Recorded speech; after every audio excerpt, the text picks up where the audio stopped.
বিশেষ করে প্রান্তিক মানুষ, গরিব মানুষ, গ্রামের মানুষ, তাদের কাছে এই চোখের সেবা, বার্ধক্যে তাদের ছানি থেকে দৃষ্টি ফিরিয়ে দেয়া, চোখের আলো ফিরিয়ে দেওয়া, এই কাজগুলো তার মতোই আমরা করার চেষ্টা করছি।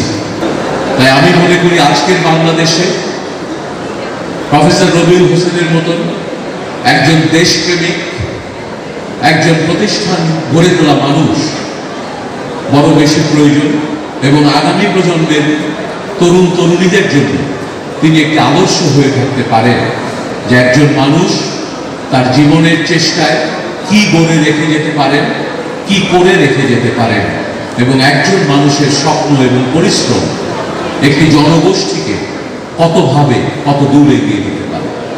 আমরা আজকে তরুণদেরকে উদ্যোক্তা হওয়ার কথা বলি, আমরা তরুণদেরকে ব্যবসা করার কথা বলি, জীবনে সফল হওয়ার কথা বলি। অবশ্যই তরুণরা সফল হবে এবং অবশ্যই তরুণরা উদ্যোক্তা হবে, কিন্তু আমি মনে করি তোমাদের স্বপ্ন দেখা উচিত চট্টগ্রামের এই সন্তান প্রফেসর রবিউল হোসেনের মতো সামাজিক উদ্যোক্তা হওয়ার, এবং তার মতো মানুষের কর্মের মাধ্যমে মানুষের হৃদয়ে সাফল্য খোঁজার, কোনো পদ পদবি কিংবা অর্থের মাধ্যমে সাফল্য অর্জনের জন্য নয়।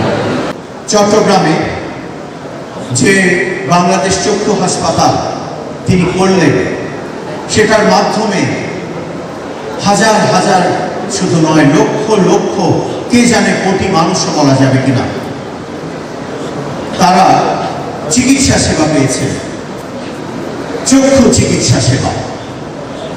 আমরা বলি আলোকিত সমাজ গড়বার কাজ শিক্ষকদের, রাজনীতিবিদদের, যারা প্রতিষ্ঠান গড়ে তাদের। আলোকিত সমাজ আমাদের মাননীয় প্রধানমন্ত্রী, আমাদের নেতা জনাব তারেক রহমানও একই কথা বলেন।